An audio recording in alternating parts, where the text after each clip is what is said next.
मत बनाओ यार कास्ट डिस्क्रिमिनेशन और ऑनर किलिंग जैसे अल्ट्रा सेंसिटिव टॉपिक्स पे फिल्में अगर तुम्हारी फिल्मों को उन टॉपिक्स से ऐसे डील करना है। एक तरफ जय भीम, आरक्षण, NH-10 और आर्टिकल 15 जैसी फिल्में हैं जो कास्टिज्म और ऑनर किलिंग्स के सोशल मेनेसिस के साथ एब्सोल्यूट सीरियसनेस से डील करती है, और एक तरफ है वेदा जैसी फिल्म जो शुरू तो कास्टिज्म और ऑनर किलिंग्स के बेसिस पे होती है बट खत्म होते होते ये बन जाती है सत्यमेव जयते 3।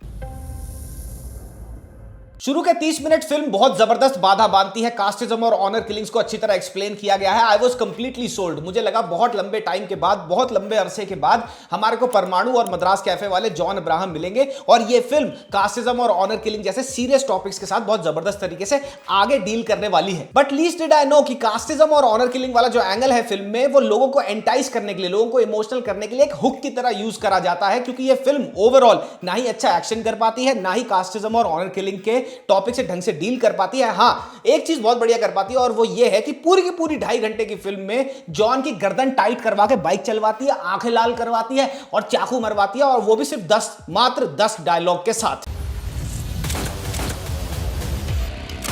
फिल्म में शार्वरी वाघ के कैरेक्टर का नाम है वेदा और वो एक लोअर कास्ट की फैमिली से बिलोंग करती हैं और उनको कंसिस्टेंट बेसिस पे अपर कास्ट के कुछ गूंज जो होते हैं वो बुली करते हैं। कोई तो रक्षक चुनी होगी, मैया रानी हम सबरे वास्ते। अब ये जब बुलिंग वाला सीन आता है तो इसके साथ क्या आता है तुम्हारे दिमाग में? आता है ट्रॉमा, कि भैया अगर शार्वरी का कैरेक्टर बहुत ज्यादा बुली हो रहा है जस्ट बिकॉज वो एक लोअर कास्ट से है, तो जो उसके साथ घटित होंगी घटनाएं फिल्म के अंदर, चाहे वो उसको मार रहे हैं, धक्का पेली कर रहे हैं, उसको पानी नहीं पीने दे रहे अपने ग्लास से या अपने वाटर कूलर से, तो तुम्हारे को क्या लगेगा कि शार्वरी का कैरेक्टर उसको ट्रॉमेटाइजिंग वे में बहुत डिस्प्ले करेगा कि भैया उसको देख के तुम्हें रोना आएगा। बट नहीं, ऐसा बिल्कुल भी नहीं है, क्योंकि फिल्म में तुम जो भी शार्वरी का बुलिंग सीन देखोगे जहां पे अपर कास्ट से गूंज उसको बुली कर रहे हैं, जैसे ही वो सीन खत्म होता है वो चर्पी और बबली हो जाती है। फॉर एग्जाम्पल एक शॉट होता है जहां पे शार्वरी के कैरेक्टर को बॉक्सिंग क्लब में कॉलेज के साइन अप करना होता है, तो वो साइन अप कराने जाती है, लेकिन जो कोच होता है वो पिट्ठू होता है अपर कास्ट के गूंज का, तो गूंज उसको कहते हैं कि इसको निकाल दो यहां से क्योंकि ये लोअर कास्ट की है, ये झाड़ू पोछा करेगी, और वो उसको वहां से निकाल देता है। अब तुम यहां पे क्या एक्सपेक्ट करोगे कि शार्वरी जब वहां से बाहर चली जाएगी कमरे से, तो और तुम्हें लगेगा कि भाई क्या दिखा दिया, बहुत गलत हो रहा है ये, और शार्वरी के कैरेक्टर को ये एम्पलीफाई करके फीलिंग दिखानी चाहिए थी, लेकिन वो पता क्या करती है, बाहर खिड़की से, अंदर वो बॉक्सिंग सिखा रहा होता है, बाहर खड़ी हो जाती है, कहती है hook jab uppercut hook. Coach कहता है ये क्या कर रहा है कि सर हम तो बाहर खड़े होकर ही सीख लेंगे। हा हा हा हा हा। सीधा चलने में 2 हफ्ते लगेंगे। मैं तो 2 साल तक यही हूँ, आपका ट्रांसफर हो रहा है। एक सीक्वेंस में शार्वरी का कैरेक्टर अभी अभी बुली होकर निकला है और तुम्हारे को लगेगा कि यार अब ये ट्रॉमा आगे कैरी होगा और बबल होगा तुम्हारे अंदर वो एंगर एज ऑडियंस, लेकिन नेक्स्ट शॉट क्या लगता है, होली सेलिब्रेशन पे गाना आ गया randomly outside of nowhere, you will be sitting and watching the screen और तुम लॉक्ड इन होगे कि भाई क्या ट्रॉमेटाइजिंग चीज चल रही है, एंड द नेक्स्ट शॉट तुम एक्सपेक्ट ही नहीं करोगे कि होली पे एक गाना आ जाएगा। कास्टिज्म के बेसिस पे होने वाली बुलिंग का जो ट्रॉमा है और उसका क्या इफेक्ट पड़ता है आदमी की जिंदगी पे, उसकी सीरियसनेस है ही नहीं फिल्म के अंदर। कास्टिज्म और ऑनर किलिंग का एंगल सिर्फ कन्वीनियंस के लिए डाला गया कि भैया यहां डाल देते हैं, यहां डाल देते हैं, थोड़ा सा स्प्रिंकल यहां पे कर देते हैं। क्यों? क्योंकि बाकी में तो जॉन ने गर्दन टाइट करके नसें दिखा के फोड़ा फाड़ी करनी है, गमला उखाड़ना है, घास उखाड़नी है, वो भी तो दिखाना है हमारे को। शार्वरी को बॉक्सिंग सीखनी है, वो बॉक्सिंग सीखती है, और वो बॉक्सिंग सीखती क्यों तुम्हारे को पिक्चर के आखिरी तक तुम भूल ही जाओगे कि इसने बॉक्सिंग भी सीखी थी। लास्ट में एक हुक और एक जैब चलाई थी, दैट्स अबाउट इट।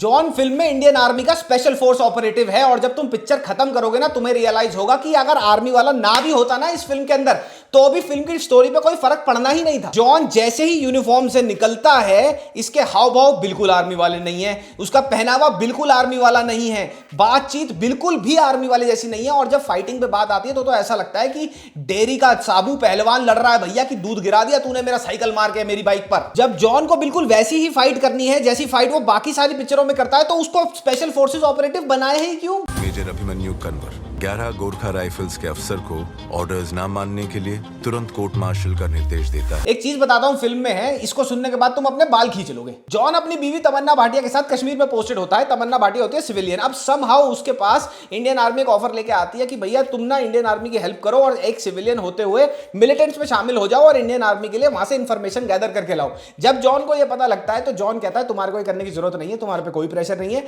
हमारे पास स्पेशलाइज्ड एजेंसीज हैं। टू विच तमन्ना भाटिया पता क्या कहती है, इसको उसको फेमिनिज्म का इशू बना देती है कि तुम्हें तो मुझे सपोर्ट करना चाहिए, तुम्हें तो मुझे एम्पावर करना चाहिए आगे बढ़कर। अरे भाई तुम मास्टर शेफ में पनीर पसंदा बनाने नहीं जा रही, तुम मिलिटेंट्स में जा रही है जो इंसर्जेंसी करने के लिए रेडी हो रहे हैं, और तेरा स्पेशल ऑपरेटिव स्पेशल फोर्सेस का पति तेरे को मना कर रहा है, और फिर होता क्या, वहां जाके मर जाती है, गर्दन कटवा लेती है, हो गया काम। ये तो कोई गैस ही नहीं कर सकता था ना, इतना जबरदस्त स्क्रीन प्ले है। एक को सिर्फ एक का साथ मिल जाए तो वो अकेला नहीं रहता। वही क्लीशेड स्टीरियोटिपिकल एक्शन सीक्वेंसेस हैं, घूसा मारा हीरो ने, भैया बंदा उड़ता हुआ जा रहा है, हीरो इतना बड़ा है, इतनी बॉडी बना ली हीरो ने कि सामने 50 लौंडे आ गए, उसको हिला भी नहीं पा रहे, आता है रात में मुंह पे चुन्नी बांध के 50 लौंडे पेल गया, चुन्नी यहां से यहां नहीं आई, पता नहीं कौन सा सेफ्टी पिन या फेविक्विक लगा के चुन्नी उसने अपने गालों से चिपकाई थी। एक एक्शन शॉट में तो ये साफ साफ तुम्हारे को दिखेगा, जॉन घूसा मारता है दरवाजे पे, जब वो दरवाजे के आर पार होता है ना, तो वो शॉट जब तुम देखोगे तो तुम्हें पहले से दिख जाएगा कि दरवाजा वहां से काटा हुआ है, ऐसा लगेगा ही नहीं कि वो घूसे के इंपैक्ट से। ये तो डिटेलिंग पे ध्यान है, और गधे इसको बता रहे हैं बहुत बढ़िया एक्शन सेट पीसेस हैं।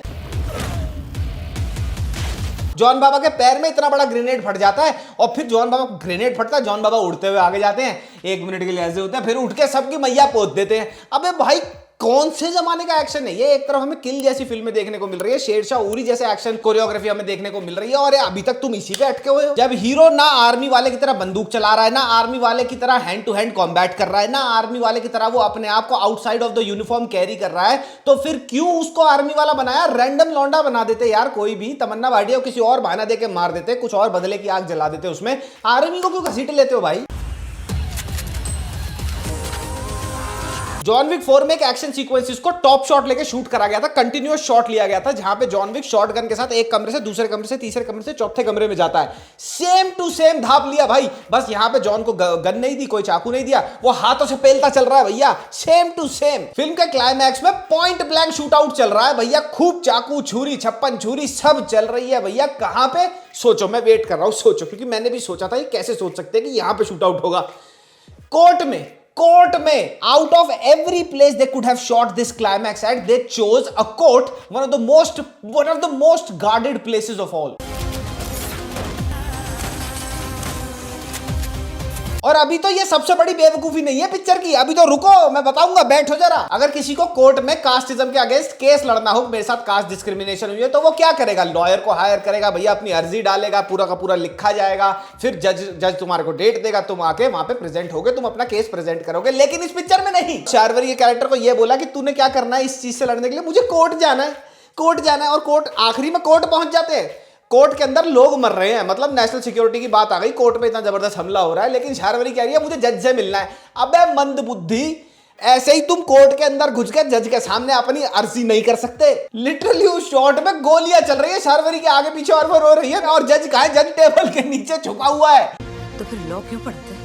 कॉन्स्टिट्यूशन की कसम क्यों खिलाते हैं? जो भद्दा मजाक बनाया है इन्होंने कास्ट सिस्टम का, कास्ट डिस्क्रिमिनेशन का, ऑनर किलिंग्स का, शर्म आ रही है मुझे ये पिक्चर देखते हुए। And I am not surprise कि बॉलीवुड इतनी खराब फिल्म निकाल सकता है, वो निकाल सकता है, but I am surprise for the fact कि कुछ गधे हैं जो इस फिल्म को डिफेंड कर रहे हैं और पसंद भी कर रहे हैं। जब तुम्हें मसाला फिल्में बनानी है तो कास्टिज्म और ऑनर किलिंग जैसे अल्ट्रा सेंसिटिव टॉपिक्स को क्यों मिक्स करना है उसके अंदर? क्यों ये चाट मसाला बनाना है? वो टॉपिक्स डिजर्व करते हैं एक seriousness, they hold a very important place in people's hearts. ये सिर्फ और सिर्फ एक मसाला फिल्म है, और वो भी बहुत बुरी। तुम कोई ऐसा जॉन नहीं देख लोगे जो तुम पिछले 20 साल से नहीं देख रहे। 20 साल से उसने कहीं एक्टिंग नहीं करी, और वो यहां भी एक्टिंग नहीं कर रहा, यहां भी सिर्फ गर्दन की नसें टाइट करके गमले ही फोड़ रहा है। एक विलन रिटर्न नाम की एक घुटनों की चोट आई थी ना, जिसमें अर्जुन कपूर और जॉन अब्राहम था, वहां का जॉन अब्राहम उठा लो और वेदा का जॉन अब्राहम उठा लो, बस दाढ़ी बड़ी हुई है, बाकी सारे एक्सप्रेशन सेम है। सेम ही तो होता है हर फिल्म में। आशीष विद्यार्थी जी, अभिषेक बैनर्जी और शार्वरी वाघ, इन तीनों की एक्टिंग थोड़ा बहुत सेविंग ग्रेस है इस फिल्म का। Other than that there is nothing that this film offers. So overall guys, Vedaa with its direction, screenplay, background music and action set pieces goes absolutely nowhere. The film is absolutely lost. Theatre पे जाके देखना तो बहुत दूर की बात हो गई, घर बैठो, घर के मकड़ी के जाले साफ करो, घर का काम काज करो, थोड़ा झाड़ू कटका करो, और अगर जब ये ओटीटी पे आएगी तब देख लेना। अब हम आगे चलते हैं खेल खेल के रिव्यू। तो खेल खेल में का रिव्यू शुरू करने से पहले let me just start by saying this, as an Akshay Kumar fan and as a little boy who literally grew up watching Akshay Kumar rule the silver screen, अब उस हद तक बात पहुंच चुकी है कि अक्षय कुमार की कोई फिल्म रिलीज होती है ना तो दुख होता है मेरे को। अभी सरफिरा को आए, फ्लॉप हुए, बॉक्स ऑफिस डिजास्टर घोषित हुए, मुश्किल से 1 महीना हुआ है, and he is back again with another film. और वो एक्सपेक्ट भी कैसे कर सकते हैं कि ये फिल्म हिट होगी या लोग एक्साइटेड होंगे उस फिल्म को देखने के लिए?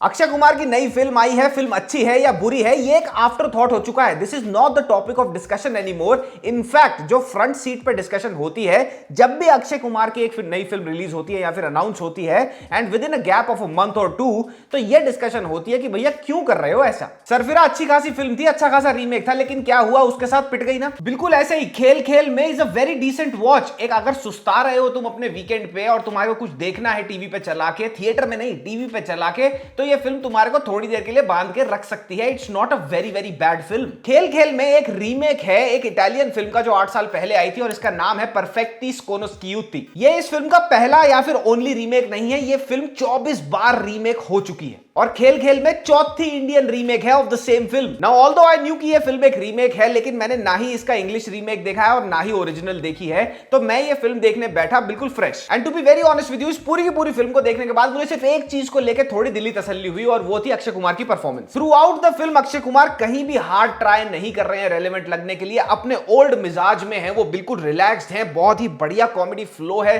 From the start to the finish Akshay Kumar का। वो कॉल गर्ल कंसल्ट करना चाहती है प्लास्टिक सर्जरी के लिए। सर्जरी कौन सी करानी थी? Mammoplasty. Throughout the film ऐसा लग रहा है उनको देख के that he is actually having fun with the script. वो स्क्रिप्ट उनको इतनी अच्छी लग रही है कि वो कॉमेडी बहुत बेहतरीन तरीके से डिलीवर कर पा रहे हैं। कहीं भी वो जोर जबरदस्ती नहीं कर रहे हैं कि वो 15 साल पुराने वाले अक्षय कुमार लगे। लेकिन बस यही यूएसपी है इस फिल्म का। इसके अलावा इस फिल्म की कहानी बस है, वो चल रही है, it exists, it will not excite you, it will not bore you to death. बस तुम वहां पे लास्ट की तरह पड़े रहोगे और देखते रहोगे। हाँ, कई बार जब अक्षय कुमार जोक मार देंगे तुम हंस लोगे, and that's just about it. The film is completely impactless. कुछ पुराने दोस्त अपनी बीवियों के साथ एक कॉमन शादी अटेंड करने जयपुर आते हैं और वहां पे फिर वो अपने होटल रूम में एक गेम खेलते हैं। गेम ये होता है कि हर कोई अपना मोबाइल फोन टेबल पे रख देगा और जो भी कोई भी उनको मैसेज करेगा वो मैसेज वो खुले में पढ़ेंगे, यानी कि पब्लिकली सबके सामने पढ़ेंगे। फिर अलग अलग लोगों के कॉल्स आते हैं, मैसेजेस आते हैं, वॉइस नोट्स आते हैं, फलाना ढमकाना, ये सब कुछ चलता है। लोग एक दूसरे के ऊपर शक करने लग जाते हैं, लड़ाइयां होती हैं। यही है, there is nothing very exciting that will keep you hooked. पूरी फिल्म में मेरे को सिर्फ यही उम्मीद थी कि शायद टुवर्ड्स द एंड जो लास्ट के 10-15 मिनट होंगे वो काफी हार्ड हिटिंग है, काफी शॉकिंग हो सकते हैं, लेकिन ऐसा कुछ भी नहीं है। फरदीन खान को एक अच्छे खासे लंबे रोल में देख के काफी अच्छा लगा, लेकिन अभी भी उनको देख के यही लगता है that he is still trying to act. Ammy Virk और तापसी पन्नू का जो कपल है फिल्म के अंदर, मुझे वो सबसे ज्यादा आउटस्टैंडिंग लगे। उन दोनों के बीच की केमिस्ट्री बहुत अच्छी थी। वो खेले थे ना वो डमचरांड Charades. करेक्ट। लेकिन यहां पे भी इन्होंने थोड़ा सा सरदारों को स्टीरियोटाइप करके ह्यूमर यूज किया है कि दोनों के फोन में हरप्रीत नाम है, तो एक ने हरप्रीत मेल और हरप्रीत फीमेल यूज करा हुआ। I don't think so this should be a topic of joke. Homosexuality को आज भी इंडिया में कैसे देखा जाता है, इस पे भी फिल्म एक छोटा सा मैसेज देने की कोशिश करती है और सक्सेसफुल भी होती है। फिल्म की लिखाई लेजी नहीं है, आपको बोर नहीं करेगी, but at the same time it's also not as good कि वो आपकी पूरी की पूरी अटेंशन को डिमांड करे कंसिस्टेंटली। ट्विस्ट एंड टर्न्स बहुत सारे हैं, थ्रिल्स बहुत सारे हैं, लेकिन none of them is thrilling enough, it's twisting enough कि वो तुम्हारा माइंड ब्लो कर दे। 100 बातों की एक बात बोलूं ना, तो सरफिरा की तरह खेल खेल में भी एक विक्टिम है अक्षय कुमार के ओवर एक्सपोजर की। अगर यही फिल्म 2-3 साल के बाद आई होती ना, लोग जाते इसको थिएटर पे देखने और उनको अच्छी भी लगती। It's an out and out OTT film, it's not a theatrical film. This film will never pull crowds, huge humongous crowds to the theatre. फिर भी इस फिल्म को थिएटर पे रिलीज करा जाता है और वो भी किसके साथ क्लैश कराया जाता है? स्त्री 2 के साथ, जो नियरली 50 करोड़ की ओपनिंग ले रही है। तो भैया नेटफ्लिक्स है इस फिल्म का पार्टनर, वेदा है एक नंबर की गोबर छाप फिल्म, बची स्त्री 2 जो बहुत ही बढ़िया फिल्म है, उसका रिव्यू मैं आपको दे चुका हूं, वो जाके देख लो। वेदा को तो ना थिएटर में देखना ना ओटीटी में देखना, इसी बात की गुहार लगाऊंगा। खेल खेल में जब नेटफ्लिक्स पे आएगी तब देख लेना। तो ये था वेदा और खेल खेल में का रिव्यू। कल आ जाएगी जया जी आपका दिमाग कहां गया जी वाली वीडियो। तब तक के लिए मिलते हैं। मामा मिया लजान्या पप्पी, बाय बाय।